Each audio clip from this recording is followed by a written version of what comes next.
como falle este penalti, me van a pegar una patada en el culo, me vuelvo a Brasil. A veces la gente no es consciente de lo que es una favela, ¿no? ¿Cómo vivías tú allí? ¿Qué recuerdos tienes de aquella infancia? Yo tenía que jugar descalzo en su momento. Yo no cambiaría mi infancia por la infancia de hoy en día. Quería escuchar de mi boca si me interesaba realmente venir a Villarreal. Mi padre pudo verme mi debut, pero muy poco también, fueron 6 meses.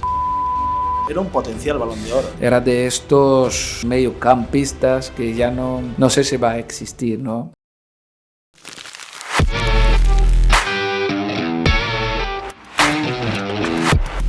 Muy buenas, estamos en la Ciudad Deportiva José Manuel Llaneza con una leyenda del fútbol español y del Villarreal, ganador de la Eurocopa del 2008, siendo muy importante en aquella selección que cambió la mentalidad del fútbol español.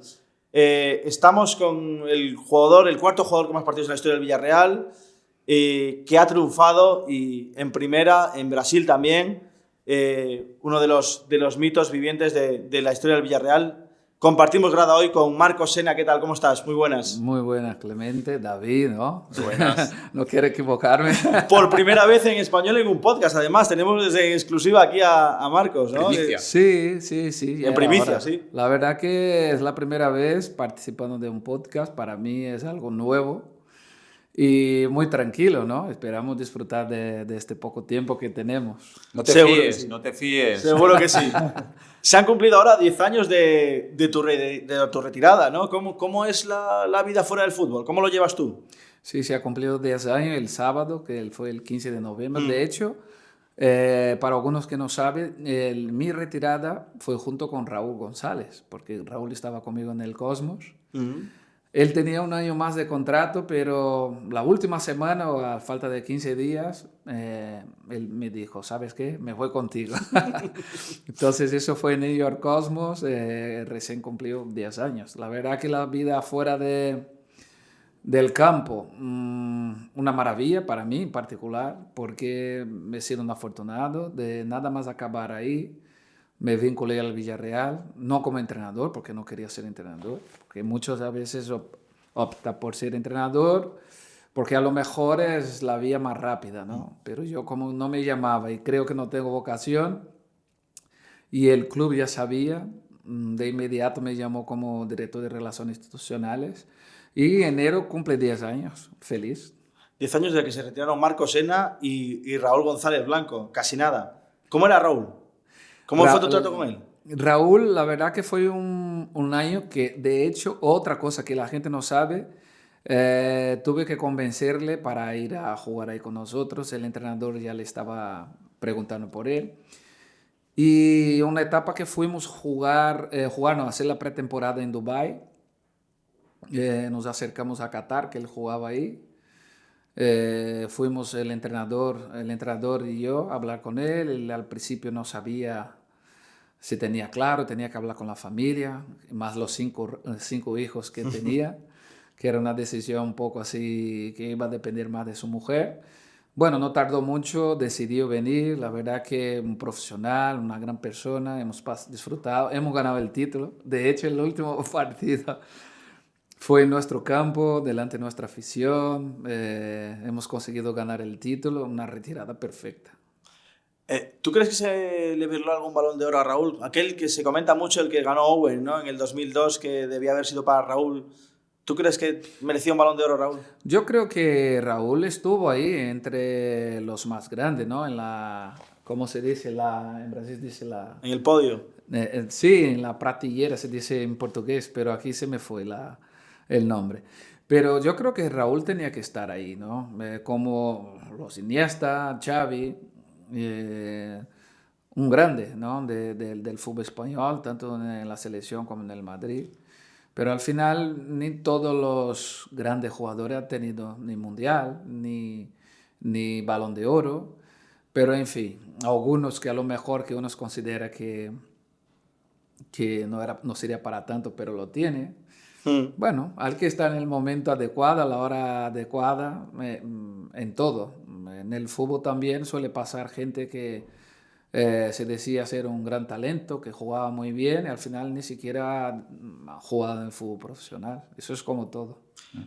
Llegaremos después a esa fase de la selección española, pero queremos empezar por el principio, por cómo era ese Marcos pequeñito que nació en un barrio humilde de Sao Paulo, en las favelas, que hablamos mucho de las favelas, pero a veces la gente no es consciente de lo que es una favela, ¿no? ¿Cómo vivías tú allí? ¿Qué recuerdos tienes de aquella infancia? Yo tengo muy buenos recuerdos, a pesar de las pocas herramientas, ¿no?, que teníamos en su época, que yo siempre digo que he crecido en un barrio pobre de São Paulo, donde mis condiciones, que son totalmente distintas de los chicos de hoy en día, por ejemplo, de mis hijos, que tengo 2 hijos que viven aquí conmigo y a veces dice, papá, es que mis botas me están apretando los dedos. Y dice, uy, si yo tenía que jugar descalzo en su momento y cuando estaba apretada tenía que jugar como sea.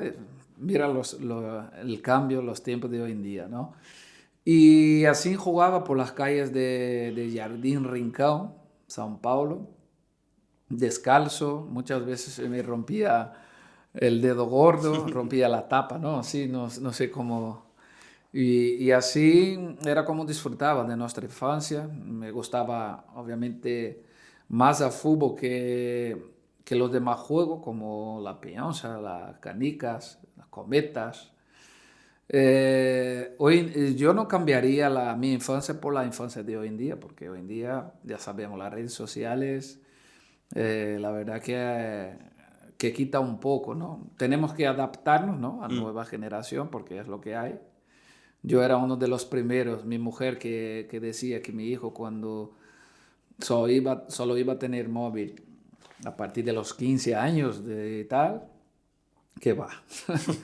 No, pero bueno, entendemos y somos conscientes de que hay que adaptar, ¿no?, dentro de lo que cabe, no a todo lo que pide ellos. Entonces de mi época para hoy en día no cambia. Yo nací ahí en São Paulo, disfruté muchísimo, afortunadamente no pasé hambre, tenía todo muy justito en mi casa, yogures en la nevera no tenía. Yo recuerdo que mi madre cuando iba a comprar frutas, compraba plátano o naranja, porque era lo más baratillo, porque pera, manzana, uva, era demasiado caro, entonces nada. Y además justito, ¿no? Somos 4 hermanos, compraba 6, yo era uno de los más listillos, cogía una más. y, estudiaba cerca de mi casa, había gente también que yo sabía que tenía mucho más necesidad que nosotros, había gente que no tenía, a veces intentábamos compartir lo poco que teníamos nosotros. Y crecí en una comunidad pobre, pero con unos valores muy importantes. Yo tengo que agradecer a mis padres, porque la familia, la educación, el esfuerzo, eso nosotros nos hemos inculcado, ¿no?, desde de pequeños y intentamos pasar a otra generación, que son nuestros hijos, y ojalá mis hijos sigan nuestros valores. Por esa situación que tú decías ahora, Marcos, que estabais tan justos, de que no había ciertas cosas en la nevera que a lo mejor te hubieran gustado, tuviste que ponerte a trabajar pronto. ¿Con qué edad y de qué trabajaste para poder ayudar a la familia? Cierto, he empezado a trabajar temprano porque obviamente el sueldo de mis padres no llegaba, ¿no? Entonces, obviamente mi sueldo era muy pequeño, pero al menos para algo servía, ¿no? Cualquier euro, que no era euro, ¿no? Ni siquiera era la moneda real, que en su momento era cruzado, el nombre de la moneda brasileña. Trabajaba en un supermercado de embolsar la compra. Y yo creo que lo que nos pagaba de propina era más que mi sueldo, porque embolsaba, algunas personas, señoras mayores, pedía que le ayudara hasta su casa y ahí es donde nos daba propina. Trabajaba de las 8 hasta las 12 y de las 3 de la tarde estudiaba hasta las 7. Subía un autobús que no estaba cerca de mi casa, un autobús por la mañana que iba a tope, São Paulo, una ciudad de 12 millones de personas, imagínate el tráfico por la mañana, el autobús a tope. Y yo ahí pequeño que no alcanzaba la barra, Tenía que ir pegado abajo, en medio de ellos, pero todo eso me ha enseñado muchísimo. Me ha enseñado muchísimo. A los, Eso fue con los 11 años. A los 12 fue mi primer equipo. Mi primer equipo fue São Paulo, que un amigo del barrio me llevó, hice la prueba y me quedé. También era una tarea muy complicada porque tenía que subir en 3 autobuses para ir a entrenar. São Paulo es una ciudad enorme, no sé si conocéis. Sí, sí. ¿Cuánto tardabas? Yo tardaba, mira, mi entrenamiento empezaba a las 3 de la tarde. Al principio era más fácil porque entrenábamos más cerca, aquí cogía 2 autobuses, pero luego enseguida nos cambiamos a cerca del estadio que se llama Morumbi. Ujú. Y ahí entonces ya tenía que coger otro más. Entonces ahí pasé a entrenar a las 3 de la tarde. Salía desayunaba en mi casa fuerte porque no me daba tiempo de comer. Entrenaba con el desayuno porque no me daba tiempo de comer. Subía en el primer autobús a las 10 de la mañana. Y estudiaba ya de las 7 a las 23 de la noche. Pero siempre llegaba sobre las 8:30 a clase. Entonces ya se empezó a complicar con 13, 14 y 15. Subí en 3 autobuses, salía a las 10, llegaba ahí sobre la 1:30. A veces llegaba corriendo porque había comida en la residencia de São Paulo. A veces podía comer, a veces no. Y al volver más de lo mismo, con hambre. Y lo peor de todo eso es que tenía poco, ¿no? Para comprar, para comer. Yo tenía el dinero para el autobús. Claro, si comprara algo, se me quedaba sin pagar el autobús. ¿Y qué hacía yo? Compraba una bolsa esas bolsas de salado, esto de Patatas fritas o eso, snacks, sí. sí. Y me quedaba, entonces se me iba un autobús que no podía pagar. ¿Qué hacía yo? Porque ahí hay no sé si sabéis, ahí en Brasil hay una ruleta esa que tú puedes pedir para la gente que cobra. Aquí es distinto, porque cuando suben el autobús, yo nunca subí en un autobús aquí. Cuando suben al autobús, creo que paga ya Sí, al entrar. al chofer, Al ¿no? conductor, sí. Conductor. Entonces, ahí no, ahí está el conductor y hay otro que cobra. Ajá. Claro, yo pedía para pasar y a veces no me dejaba pasar. Yo me quedaba detrás y esperaba la puerta abrir y me bajaba rápido. Que eso mi madre no sabía. Porque si no... Sí. Ya, entonces así fueron digamos, mi infancia entre el fútbol, la cantera, que no fue nada fácil. Perdona, Marcos, antes de profundizar un poquito más en el fútbol, quiero preguntarte por un último detalle sobre los años de tu adolescencia, porque en aquella época todo transcurrió muy rápido para ti. Creo que perdiste a tu padre muy pronto, tú mismo fuiste padre también muy pronto, creo que la familia de ella te rechazó, no sé si por motivos de racismo o algo así. ¿Cómo fueron aquellos años? Oye, veo que habéis estudiado muy Hemos bien. estudiado. Correa, habéis estudiado muy bien. Hemos currado mucho, sí. Sí. Perdí a mi padre pronto, pero afortunadamente mi padre pudo ver mi debut, pero muy poco también, fueron 6 meses. Pero la familia me preguntaba de que... Sí, fuiste padre muy pronto tú, ¿no? Sí, fui padre muy pronto. ¿Con 18 años? Con 18 años fui padre. La chica tenía 15, embarazó con 14 y ganó con 15. Y yo recién había cumplido 19. Teníamos 4 años de diferencia. Era mi novia, no fue una chica cualquiera que yo salí por ahí. Era mi novia, su madre decía que era muy joven y con razón. ¿Qué pasa? Es que en los barrios, hasta hoy sucede eso. Cuando lo cuento aquí, la gente lo ve muy surreal, ¿no? La situación. Pero es que ahí es muy normal. Una chica embarazar con 14, 13, 15 años. Obviamente yo pensando hoy es una locura. Tengo mi hijo que va a cumplir 19 y el otro que es con ella tiene 29, va a cumplir 30. Y ya tiene 2 hijos, yo soy abuelo de 2 nietos, ¿no? Y entonces en su momento su madre decía que no, que era muy joven, que tenía que estudiar. Yo sabía que sí, pero el problema no ha sido eso. El problema es que ella blanquita de piel, tenía un cierto problema con el color de la piel. Pero luego también después me di cuenta que no era el color de la piel, era la parte, era más... De clase social, ¿no? Exacto. Era más el clasismo, esa es la palabra que quería decir, que el color de la piel, porque una vez debuté, ya salto al debut después de... Si la chica, cuando debuté mi hijo a lo mejor tenía 2 años ya. Y en estos 2 años ella no quería y no dejó registrar a su nombre, mi apellido, ¿no? A su hijo.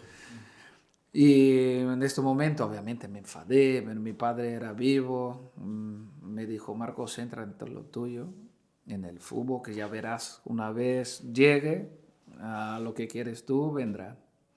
Y así fue. Y cuando debuté, cambió muchísimo la cosa. Cambió la cosa, ya el discurso era que era muy joven, pero realmente veía que su hija me amaba, que su hija había nacido para mí. Desaparecieron todos los problemas de repente, Sí, ¿no? de repente. Y resulta que yo ya estaba con mi mujer actual. Ajá. Porque en los barrios la cosa va muy rápido. Yo, mientras ella estaba embarazada, que ella iba con 6 meses. Tenía 6 meses. Pero ya no teníamos vínculo. Era mi vecina de pared. Ah, sí. De hecho, mi hermana y yo cogíamos un vaso, a veces ponía el vaso para escuchar. Para escuchar. Cosas, mira, cosas de barrio. Y entonces, a partir de ahí, ya no estaba con ella. Y conocí mi esposa también, es del barrio. Tenía la misma edad que ella, 15 años. Y empezamos saliendo con la tontería. Y resulta que ahora llevamos 30 años juntos. 24 de enero cumple de casado y 2 hijos. Entonces esa fue un poco, voy a hacer un poco del resumen Sí, aquí, sí, si no claro. llevamos aquí todo el día. Por agilizar un poco, tú empiezas a jugar de media punta, eras más un jugador de ataque y luego evolucionas a medio centro. Es curiosa la historia de tu llegada a España, ¿no? Porque José Manuel Llaneza, que era el alma mater del Villarreal, va a la Libertadores, pero va a haber un compañero tuyo. En principio no iba a buscarte a ti, ¿no? No. Y eres tú el que acaba viniendo a Villarreal. Cierto. Pero cuando yo fiché por Corinthians, antes de ir a San Cayetano, donde José Manuel me has visto, llegué en Corinthians como media punta, ¿no? He debutado como media punta, pero en su momento tenía Vampeta y Rincón. Vampeta es un jugador que jugó en el Inter de Milán, el Paris Saint-Germain, y Rincón jugó en el Madrid. Y ellos... Freddy Rincón, que sí, falleció Freddy Rincón, el colombiano. Y ellos eran titulares, vamos, y gente que ya llevaba ahí, Rincón capitán y Vampeta selección brasileña. Yo he llegado ahí como suplente, obviamente, y tenía 22 para 23 años. Hoy en día un chico con 22, 23 años ya es mayor, ¿no? Ya se le pasa el arroz, sí. Sí, pero sin embargo antes Sí. era muy joven. Era suplente, por decir, un suplente de lujo, ¿no? Siempre estaba en el sitio de Vampeta, porque Vampeta, muy bueno, pero él tenía un tos, Ajá. como crónico, llegaba a las 30 minutos, 25 la segunda parte, empezaba con la tos esa, se acabó. Osvaldo de Oliveira, que era el entrenador, ya, Marcos, vete a calentar que vas a salir, que esto empieza Que se le acaba la gasolina, ¿no? Entonces, todos los partidos jugaba yo, todos. Y cuando él iba a la selección, sin que jugaba de titular, a veces con Rincón, a veces cuando estaban los dos en la selección, jugaba con otro chico que también en la cantera. Y empecé a jugar en medio centro, entonces fue cuando dejé la media punta y debuté en Corinthians como medio centro. Al principio no sabía jugar de medio centro, yo jugaba de media punta, que tenía que moverse ahí, flotar, ¿no? Por cerca detrás, del área, sí. Cerca del área. Y yo cuando empecé a jugar de medio centro, que debuté era Freddy Rincón y yo. Entonces yo pasaba por delante a Freddy Rincón a cada 2x3 y él tenía un carácter, era muy buen tío, pero como capitán él te imponía, ¿no? Y él me decía, tú aquí a la derecha no tienes que estar cruzando. Entonces fue ahí que yo empecé poco a poco a saber moverme por el medio centro, ¿no? Porque antes no sabía jugar el medio centro y así aprendí a jugar.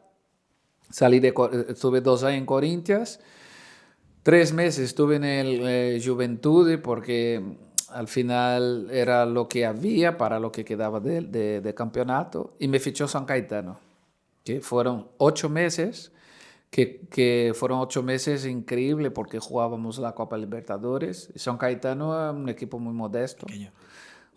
Llegamos a la final de Copa Libertadores, perdimos la tanda de penalti, pero ya jugando la final sabía que iba a fichar por el Villarreal.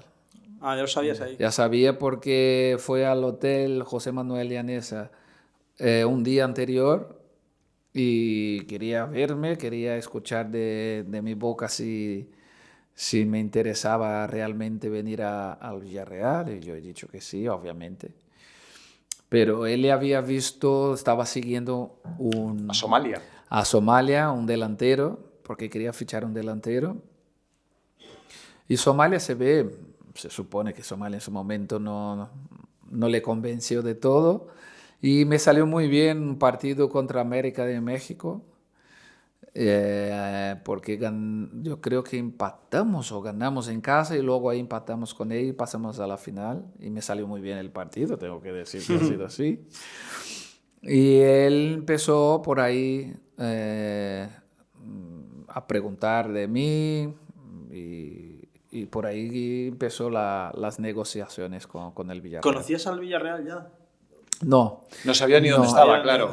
No sabía ni dónde estaba. De hecho, cuando mi representante me dijo, yo lo primero que le pregunté fue, ¿pero dónde está eso? No, está en España, es primera división. Sí, primera división, pues. Para allá voy, porque en 99 el Corinthians vino a jugar un torneo en Coruña, Teresa Herrera. Teresa Herrera, sí. Y fue la primera vez que pisé en España, era verano y hacía un clima espectacular, ¿no? Y todo lo que a nivel culinaria, el clima, estaba la playa. Y el Depor además jugaba, yo creo que jugaba Rivaldo, no sé si jugaba Djalmí, Mauro Silva, y ganaba títulos. Yo desde Brasil no animaba ni Madrid ni Barça, animaba el Depor. Y en mi cabeza pensaba, wow, si tuviera la oportunidad de jugar a un Depor sería una maravilla, ¿no? Y tuve la oportunidad de venir con Corinthians, jugamos en el Riazor, y un ambiente increíble, un campo increíble. Y a partir de ahí pensé, wow, que me encantaría jugar en España. Y además también se veía más la Liga Española en este momento, porque cuando era más pequeño veía mucho la Liga Italiana, con la época de Maradona, Nápoles. Sí. Pero se fue pasando los años, la Liga Española se fue equilibrando hasta que pasó la Liga Italiana.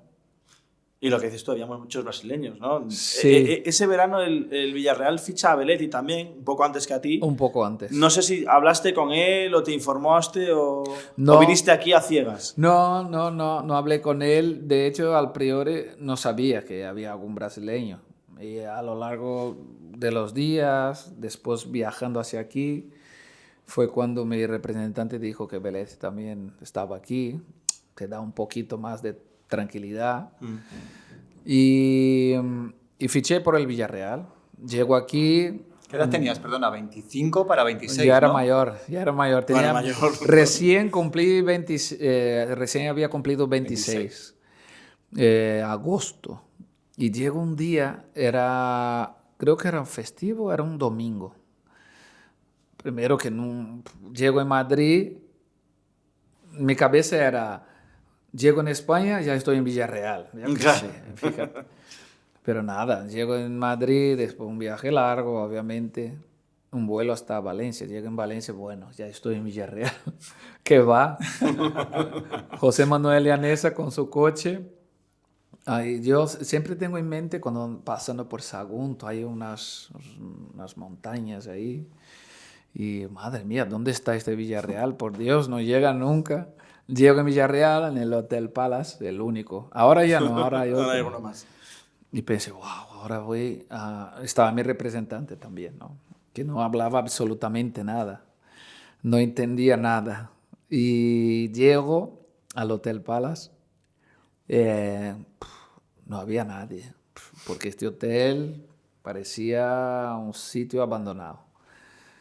Y pensé, ¿sabes qué? Me voy a bajar a la piscina tranquilamente. Y bajo al spa. No había absolutamente nadie tampoco.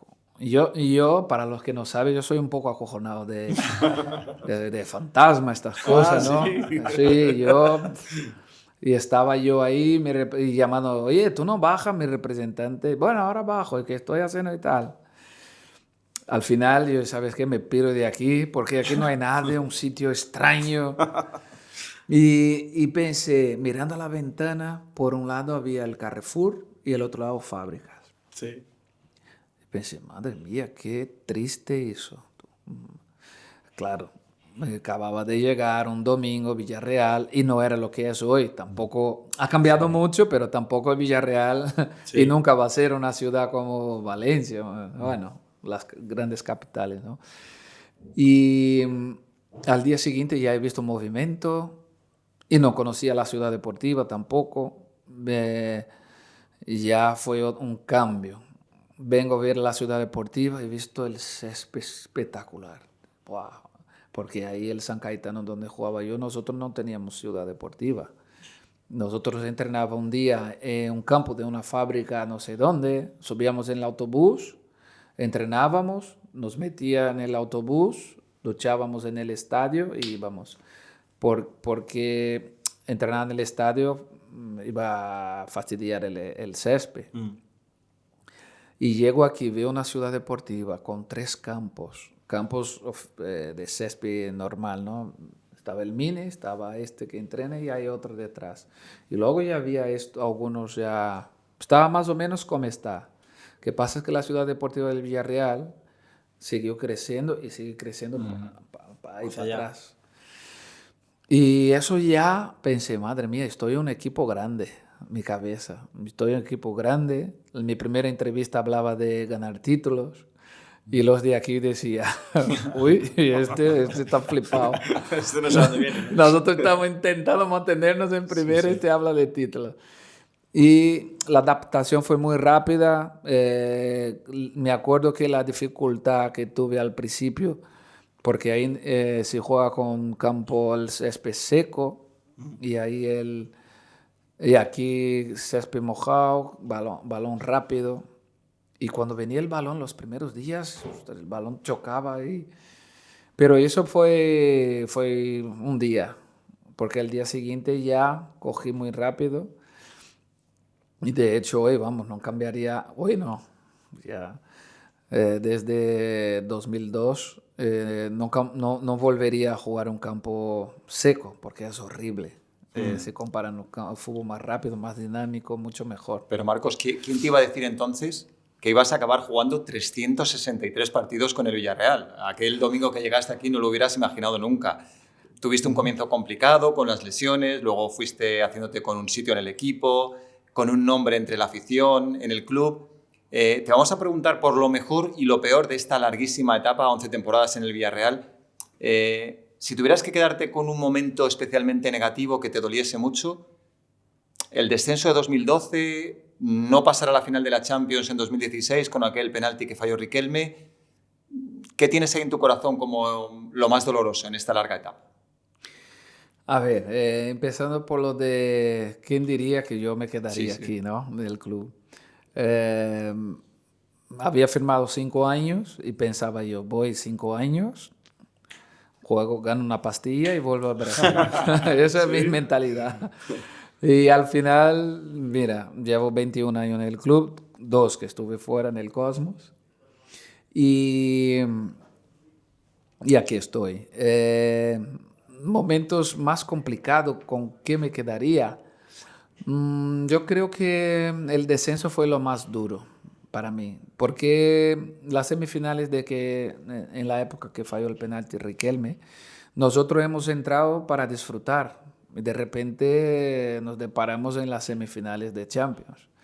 Yo creo que más bien fue un premio a nosotros haber llegado ahí, hemos disfrutado, es más, en su momento el discurso, ¿no? Las charlas de Pellegrini era, mira, vamos a disfrutar, nos decía con estas palabras, pero lo que nos transmitía era, aquí no tenía nada que perder y sino mucho que ganar, pero había jugadores muy competitivos y jugadores con experiencia como Sorín, Taquinardi, estaba Rua Barena.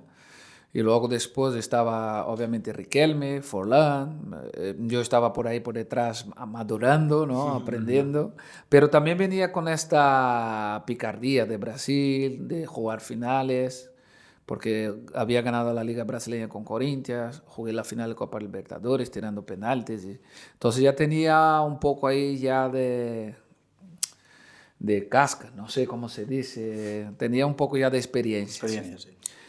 Y en este momento no fue tan tan duro para nosotros. Sí, que uno siempre quiere pasar y más con como fue, ¿no? Las circunstancias se daba que podíamos pasar. Eh, sí, No, no. solo acabando. Sí, sí, perdón.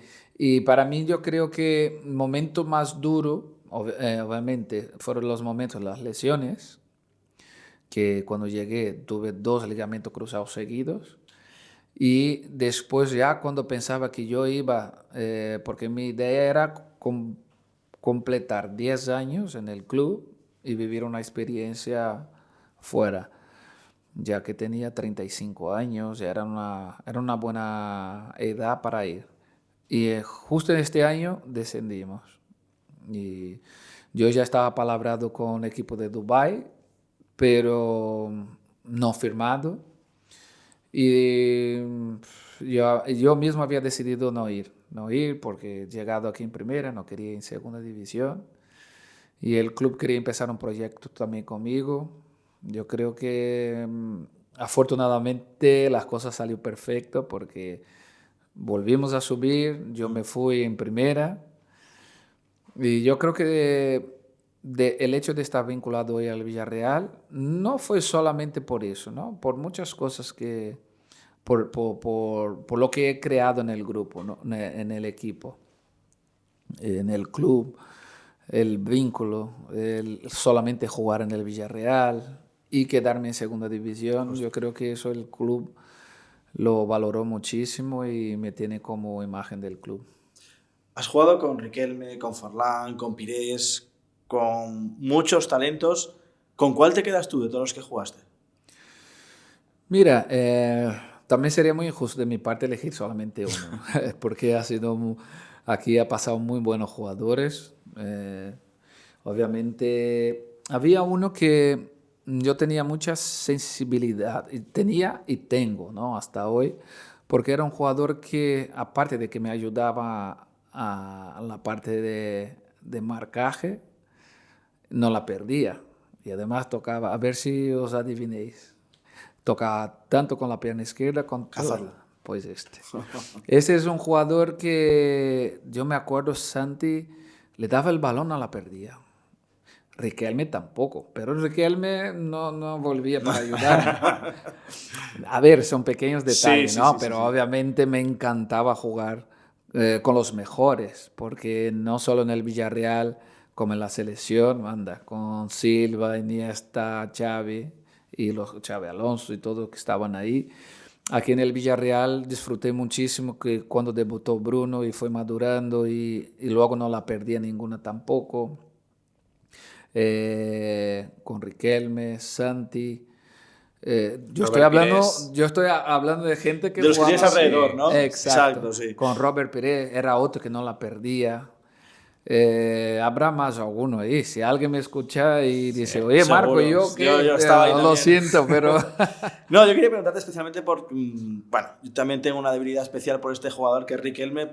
Lo vi desde Boca y luego en el Barcelona. Quizá no triunfó tanto, pero creo que era un jugador de talla mundial, ¿no? Y que en Villarreal encontró su sitio y bueno, lo llevó él y vosotros, ¿no? Pero falló ese penalti que queda ahí marcado un poco, pero Riquelme era un futbolista, antes hablábamos, ¿no? De posibles balones de oro, era un potencial balón de oro, ¿no? Yo para mí sí. Yo, hablando de cuando he dicho Santi Cazorla, en el contexto, ¿no? También, sí. Pero desde luego, Riquelme, yo le considero un jugador, por ejemplo, hablábamos del Balón de Oro, yo creo que es un jugador que debería tener un Balón de Oro, porque Riquelme, estos camisas, los dorsales 10, ya no existe. Para mí, Riquelme era de estos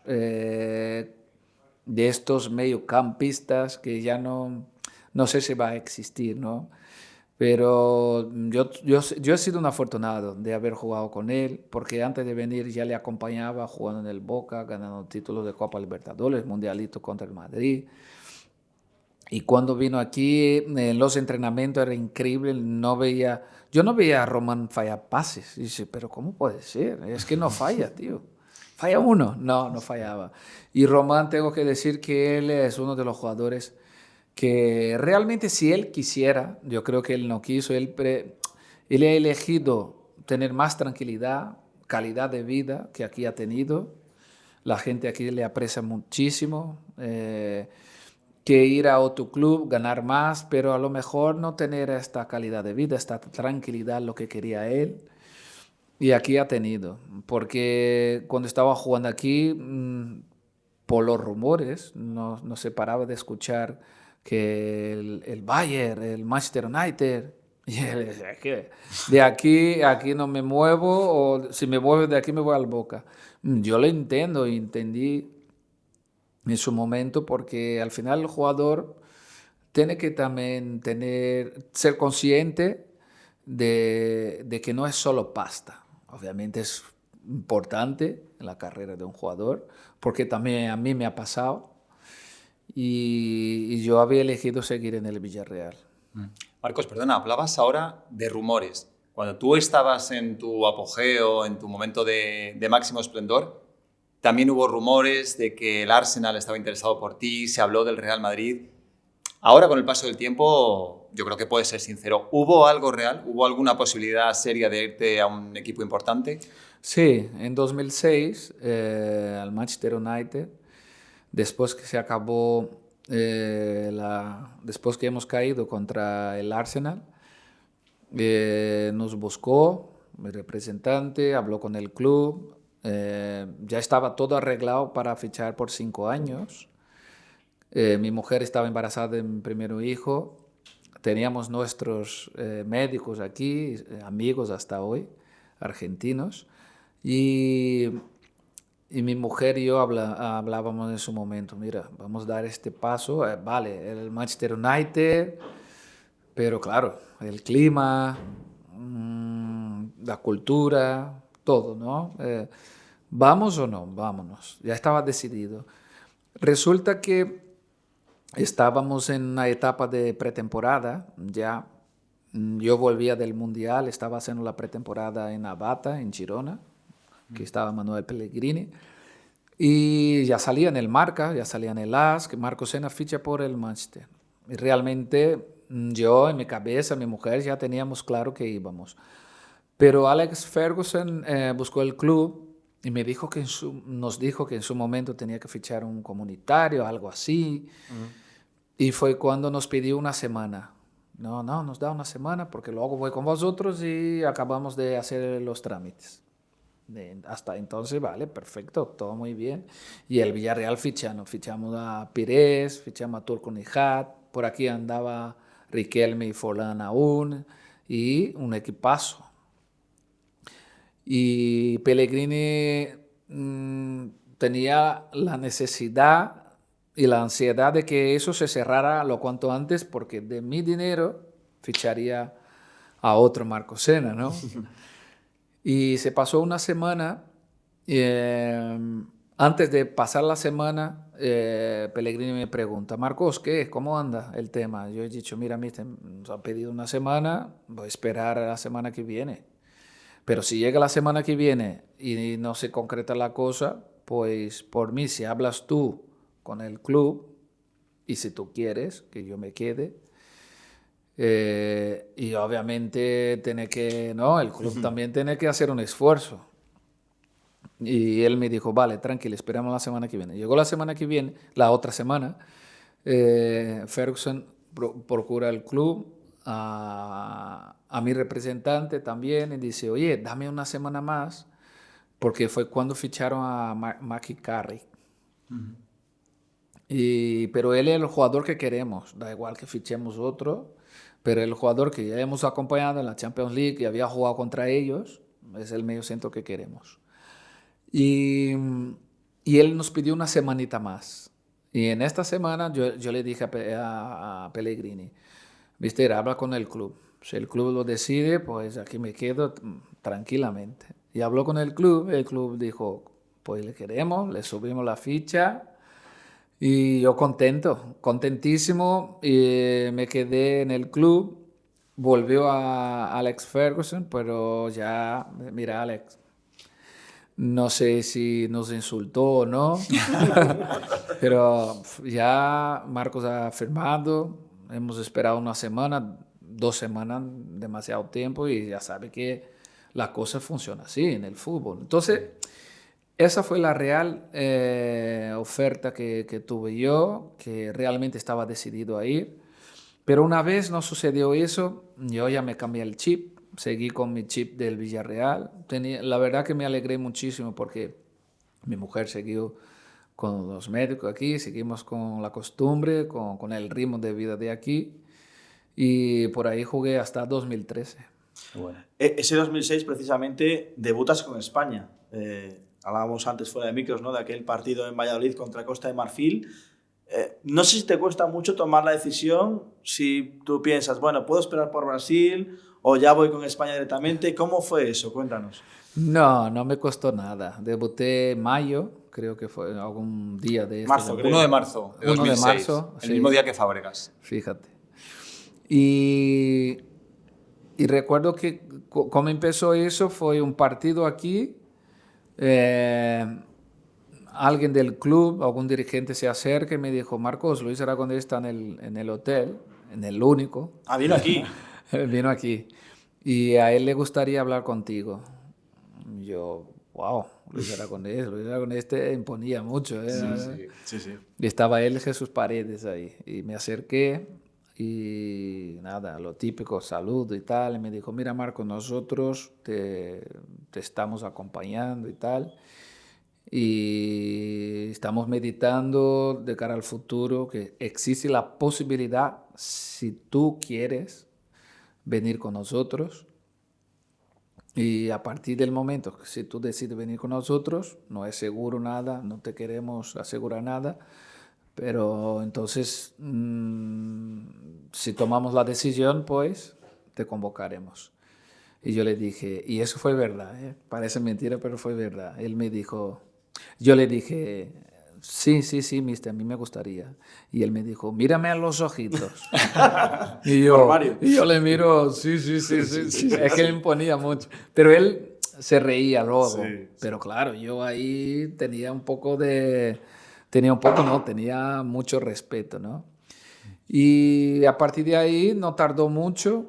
Me convocó el 1 de marzo. Jugué en el campo de la Pulmonía. Para mí no fue difícil. No fue difícil porque me preguntaba: ¿fue difícil para ti debutar o decidir jugar con la selección española? Primero que yo con Brasil tenía muy complicado. Muy complicado. Era una época que el entrenador era Parrera y él no miraba mucho los equipos considerados pequeños, ¿no? Considero que el Villarreal es el más grande del mundo. Y miraba más a los equipos grandes y además ya tenía su equipo montado, era la época de Adriano que volaba, Ronaldinho, Kaká, Ronaldo. Tenía un equipazo y no miraba los equipos así, digamos, considerados pequeños. Y vino una propuesta de una selección de expresión como es España. Yo no tengo que esperar, no tengo ni que llamar a mi familia en Brasil ni nadie. Yo lo acepto ya. Jugar un mundial. Es que aparte estaba el mundial a la vuelta de la esquina. Exacto, con España vamos. Tomaste la decisión correcta, Marcos. Está clarísimo. No, y eso yo lo tengo clarísimo. De todas las decisiones que he tomado hasta hoy, sinceramente, también puede que sea una pregunta puesta. ¿Cuál fue la...? Sí. Yo no me arrepiento de ninguna. Por el Manchester United, que el año siguiente Manchester ganó la Champions. Fíjate. Sí, cosas del destino, ¿no? Pero nosotros salimos subcampeones y me fui a la Euro. Y gané la Euro. No fue mal tampoco, sí. No. En el cambio ganaste, yo creo. Claro. Estabas hablando antes de Luis Aragonés. Bueno, y hablamos de esta Euro, ¿no? Que el Mundial no fue tan bien, pero fue quizá el salto hacia esa Euro en la que Luis Aragonés... Hay muchas charlas, ya prácticamente se ha contado todo, ¿no? Si yo no gano con este equipo soy una mierda, ¿no? Es una de las frases míticas de Luis Aragonés. ¿Cómo era Luis Aragonés dentro del vestuario? Algo que no sepamos de él, que ya se sabe casi todo, pero que nos puedas contar tú. Yo le veía e entiendo cada día más, pero ya lo puedo decir un 100%, que para un entrenador tiene que ser un muy buen gestor. Y Luis Aragonés era. Él llevaba la plantilla de una tal manera que nos transmitía una tranquilidad. ¿Por qué jugar a fútbol ahí? Todos sabían. Y no es solo ahí, digo, en el Villarreal ahora mismo todos saben jugar a fútbol. Si hay un muy buen entrenador, pero no es un buen gestor, yo creo que no vale de mucho. Y Luis Aragonés, aparte de ser muy buen entrenador, era muy buen gestor. Él nos contaba cosas como esa acaba de contar. Mira lo que tengo aquí. Si no gano con vosotros, pues yo soy una mierda. O sea, él no hablaba de una manera agresiva, era una manera en plan... ¿Cómo era Luis Aragonés dentro del vestuario? Se equivocaba los nombres del contrario, como la final, que vosotros no sé si ya sabéis. Sí. Entonces, un día anterior, no, en el día del partido, de jugar una final, después de 44 años, España no ganaba, no llegaba. Te llega, ni duermes bien pensando en el partido con la ansiedad. Yo he dormido bien porque he tomado una pastilla para dormir. Y además había la afición ahí abajo, hacía un ruido y pensaba yo, joder, tío, no nos está ayudando, no podemos dormir. La idea era motivar. Pero yo creo que... Y Luis Aragonés, aparte de ser muy buen entrenador, era muy buen gestor. El móvil, que ahí ya se voy a apagar el móvil, voy a tomar una pastilla para dormir y hasta mañana, porque no para el móvil, va a jugar una final. Claro. La gente ahí abajo, la euforia. Entonces yo tomé una pastilla, descansé de maravilla. Al día siguiente, la tensión, ¿no? Porque la tensión también eso es muy particular de cada uno. Yo, hasta que no llegara al estadio, no quitarla la ropa, poner la ropa ahí. Eso fue cuando me cogí el balón, que a mí me gustaba antes de salir al campo, tocar el balón, cambiar, tenía ahí la ansiedad. Y en la charla, en el hotel, un amigo mío, yo había conseguido entrada a Héctor y a su hermano, Y estaban ahí en el hotel hablando con ellos. 5 minutos antes de empezar la charla, dice, chicos, yo os tengo que dejar porque empieza la charla. Y nada, y fuimos hacia a la recepción. Llegando a la recepción, ¿dónde están las entradas? Pues no estaba. Dice, ¿cómo que no? Si yo he dejado las entradas, el nombre Marco Sena, el sobre, pues hago un listillo. Se la quitaron. Y ya me puse y dice, mira, es un momento donde no tenía que estar nervioso. Mis amigos suben un avión, vienen a la final y no están las entradas. Y Jesús, el Pedro Cortés. Marco, ¿qué pasa? Que dice, no, es que mis entradas estaban aquí. Dice, tú subes, tú tranquilo. Y él tenía así un sobre. Y eso así, oh, qué bien. Mis amigos ya van a ver el partido. Subo a la charla, llega la charla. La tensión, ¿no? Porque Luis Aragonés, él nunca ponía el equipo, pero la hoja dejaba así. Y siempre Xabi Alonso, por ejemplo, tenía siempre la esperancilla de jugar en mi lugar.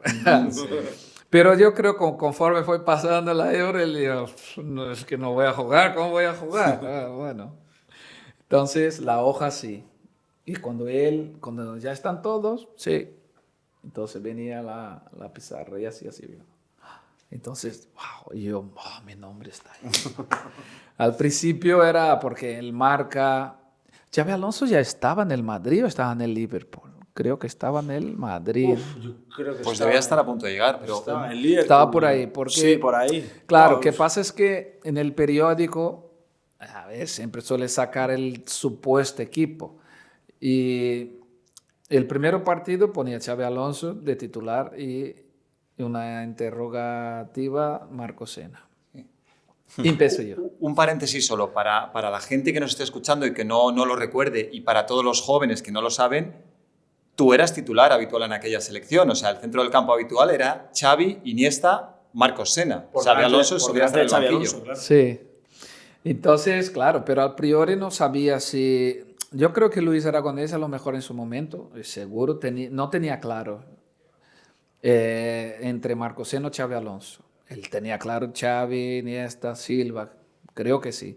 Pero entre Xavi y yo, él no tenía tan claro. Creo yo, ¿no? O a lo mejor lo tenía, ¿no? Y cuando el primer partido, estaba ahí la hoja, ¿no? Porque él no decía antes que iba a jugar. De repente hace raca, Marcos Sena, wow.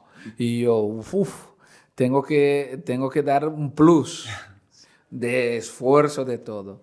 Ganamos, bien, jugué bien. El segundo partido, más de lo mismo, porque en el Marca, en el AS, los periódicos más potentes, ¿no? No sé, estoy hablando de nombres aquí. Sí. Pero, y otra vez, yo como suplente, yo, madre mía, será cabrones. Y otra vez ahí, llegábamos a la charla, y Luis Aragonés en las charlas siempre soltaba un chiste y tal. Y a la hora de hacer así, estábamos. Xabi Alonso, yo, estábamos así. Y otros también, ¿eh? Sí. Y así, wow, mi nombre está ahí otra vez. Vamos. Ganamos a Suecia, minuto... A Suiza. Suecia. Ganamos a Grecia. No. A Rusia. No. Ganamos a Suecia que jugaba Ibrahimovic. Sí, Suiza fue en el Mundial. Sí, fue en el Mundial. Y minuto, yo me acuerdo que marcaron ellos primero, no marcamos nosotros, creo que empata Ibrahimovic. Y al minuto tal, Capdevila dijo que fue un pase, que no fue un pase, pegó para arriba, Villa controló y ¡pam! 2-1. Ahí clasificamos. Sí. Entonces ya el tercer partido creo que fue contra Grecia. Contra Grecia, sí. Que ahí rota bastante. Entonces ahí rotó todos. Entonces ahí jugó Xabi Alonso. Creo que marcó Rubén de la Red y Dani Guisa. Dani Guisa, sí.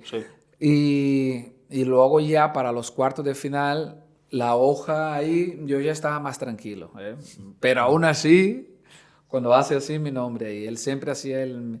Pero ya en cuartos y semis contra Rusia, la final, sobre todo, ya tenía muy claro el equipo. Marcos, y no iba a cambiar. te quiero preguntar, antes de llegar a la final, por ese partido de cuartos contra Italia, que seguramente es el partido que cambia nuestra historia. Estaba el gafe de que España nunca pasaba de cuartos. La maldición de cuartos. Y tú hablabas antes de la ansiedad que siente un futbolista y demás. Ese partido acaba 0-0 y vais a la tanda de penaltis. Luis tenía claro quién iba a lanzar, no había posibilidad de elegir, y tú eras el tercer lanzador. Acababa de fallar De Rossi, bueno, acababa de parar Casillas, el segundo penalti a De Rossi. A Camoranesi, ¿no? No, a De Rossi. De Rossi es el que falla el segundo. Camoranesi creo que marca el primero. Entonces, De Rossi falla el segundo y tú vas a lanzar el tercero. En ese camino que vas hacia la portería, con el 19 a la espalda, viendo a Buffon, todo lo grande que era, ¿qué sentías? Sabiendo la responsabilidad que tenías. Los 30 metros más largos de tu vida, seguramente, ¿no? Eso iba a decir. Un camino muy largo, no era 30, era 300 metros. Y pensaba yo, porque yo soy muy religioso, y pedía, Dios santo, ayúdame. Como falla este penalti, me van a pegar una patada en el culo, me vuelvo a Brasil. Y no, era como, me da igual lo que pase. Así es, sin hipocresía ni nada. Me da igual lo que pase luego, si vamos a ganar o no, pero yo tengo que meter mi gol, vamos. Y así pensando. Pero yo, lo bueno, aparte de que yo me sentía con confianza, y tenía muy claro que iba a tirar el medio alto, porque el día anterior habíamos entrenado, Pepe Reina, que se quedaba luego para entrenar con nosotros, y tiro una al medio alta, y Pepe me dijo, oye, si nos toca el penalti mañana, ese es el penalti perfecto. Bueno, yo no, en este momento ni hice caso. Mañana no creo que vamos a la tanda de penalti. A lo mejor o gana ellos o nosotros. Penalti no creo. Bueno, resulta que va pasando minuto 90, prórroga. Uy, penalti. Y pensé yo, me va a tocar. Marcos, te va a tocar, tío. Te va a tocar. Porque Luis Aragonés decía, cuando llegué ahí, tiraba faltas. Cuando entrenábamos, tiraba faltas. Penalti. Oye, tú ahí cuando se acerque Riquelme, apártale, tienes que tirar tú. Y yo le decía, sí, claro. Sí, Riquelme ahí, bajo el presidente, el que más manda, ¿no? Y entonces yo sabía que en este día me iba a tocar. Me iba a tocar, y me tocó. Es más, no es que él decía, oye, ¿cómo estás para y tal? No. Y viene con la hoja, mira, vamos a ganar, no sé qué, aquí vas a tirar, mira, David, Santi, Marcos, Dani Guisa y Fábregas. Y yo, ni me ha preguntado cómo estoy. Pero si me pregunta, yo acojonadamente, porque eso también tengo que decir, eso lo de que uno está muy tranquilo, mentira. Puede ser Messi o puede ser Cristianito, por decir algo. En este momento, unos más, otros menos. Sí, claro. Depende del momento, ¿no? Yo en ese momento, obviamente, estaba acojonado, pero tengo que decir que otros momentos, cuando era más joven, que estaba empezando ahí a coger un poquito más de experiencia, no estaba tan nervioso. Estaba nervioso, por supuesto, pero estaba consciente, con confianza. ¿Por qué? Porque pensé, Buffon caminando, mirando hacia portería, un tipo enorme, Buffon, uno de los mejores del mundo en su momento con Iker. Yo recuerdo que él estaba así, con la red, así, estaba agarrado, mirando mi cara y te voy a joder, negrito. Ya ves. Y yo ni quise mirar mucho, miraba mucho y voy mirando para arriba, pidiendo a Dios. Si ves la imagen, yo voy así y coge el balón. Obviamente no fui mirando, voy a tirar ahí. Fui el típico, voy a tirar a un lado a otro y ¡pam! Cuando entra el balón, porque la afición de España, si os dais cuenta, está detrás, el rojo, ¿sí? Hace... Y yo, madre mía, ya está. ya está. Y enseguida falla Dani Guisa. Sí. Y el logo Di Natale, creo. Sí, para Iker también. Para Iker otra vez, Di Natale. Y Cesc. El último. Este es el último, sí. Cesc también estaba, pobre chico, yo Bueno, hasta Luis hoy... decía Sex. Cesc Fábregas. Cesc. De hecho, en uno de los comentarios que hay, se ve a Cesc y lo reconoce, que va diciendo me lo merezco, es mi momento, ¿no? Sí. Que él decía, porque él tampoco era titular indiscutible en aquella selección. No. Él luego jugó la final porque se lesiona David. Villa, sí. Y él, pero era un suplente de lujo, Sí, claro. por decir, entró todos los partidos y marcó algunos de ellos, que no sé cuál, bueno, aparte de este de penalti. Y Santi Cazorla también decía, madre mía, yo llevaba una mochila de 50 kilos y para él era mucho peor porque él entró en la prórroga, no tenía... Y al final tiró un penalti de puta madre. Sí, lo bordó. Ya que estás animado, Marcos, te vamos a poner un pequeño reto. Pasamos el partido de cuartos contra Italia, hacemos un partidazo contra Rusia en semifinales y llega la gran final contra Alemania. La ansiedad otra vez, como tú dices, la pastilla para dormir el día anterior, la llegada al estadio y ganamos con aquel gol de Fernando Torres en el que tú participas. ¿Te atreves a narrar aquella jugada o al menos a describirla en la que tú participas? Sí, y además me gustaría mencionar a un amigo que él dijo que el gol empezó por él, que es un cachondo que es Joan Capdevila. Mira, este gol fue fundamental mi pase a Marco Senna, porque Marco Senna se perfila, controla, ya hace control orientado, se perfila hacia Xavi, Xavi más de lo mismo, control orientado, pase a Torres, y desde donde estaba yo, cuando él va corriendo, pensaba que Philippe Lam llegaría antes que él un poco. Eso parecía.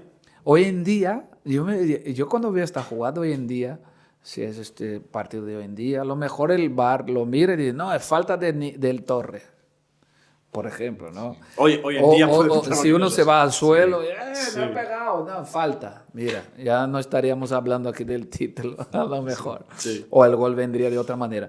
Entonces llega Fernando, que yo creía que no llegaría, no sé, pero él tenía una zancada increíble, que es una de las cosas que más me ha sorprendido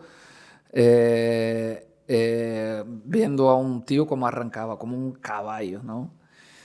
Y él, cuando la pica, yo pensé, joder, tío, ha pegado mal, te lo juro, porque se va afuera. De repente veo el balón entrando y yo, wow, no, dentro, vamos para allá. Que yo, cuando voy a celebrar un gol, porque claro, yo siempre estoy centrado en lo que tengo que hacer, hago máximo esfuerzo con el balón rodando. Cuando metemos un gol, yo siempre soy uno de los últimos a llegar, porque ahora voy a aprovechar a descansar. Porque cada vez que veo este gol, ¿dónde estoy? Es que no llego, llego mucho después viendo un partido. Y porque yo siempre he sido así, porque claro, el esfuerzo que hacía es más. Este partido fue el único partido que se nos atragantó durante 14 minutos, contado. Que por un lado entraba Ballack, había uno de Frinks de Wolfsburgo, Schweinsteiger. Bueno, Luis Aragonés no sé cómo diría, pero... Y hubo un momento que yo, wow, ese es el primer partido que yo, ni Xavi, no nos encontrábamos. Y nos apretaron, pam. De repente, calma, vamos a poner las cosas en su sitio. Pim. Y a partir de ahí, no le he visto a Alemania. Yo creo que hemos sido muy, pero muy superior. Alguna ocasión más o menos peligrosa han creado al principio un poquito, pero ya campeón de oro. De principio a final, la verdad es que aquella España fue muy superior. Y para terminar, y yo creo que esto sí que es un reto... Ahora que estoy a gusto, ¿eh? Sí, no, es que tiraríamos una hora más, pero... Ese es un reto importante, pero mira, una última cuestión. Tú has dicho que no querías ser entrenador, pero tú hiciste el curso de entrenador y además uno de tus compañeros era Xabi Alonso, sí, al que dejaste en el banquillo en la Euro. Él no, lo dejó Luis Aragonés. Lo dejó Luis Aragonés, porque él estaba en plena forma y salió bien. Pero no sé si tú le veías ya en ese curso como un entrenador de éxito, de futuro. ¿Crees que es el entrenador ideal para el Real Madrid? ¿Crees que va a triunfar? ¿Estás convencido?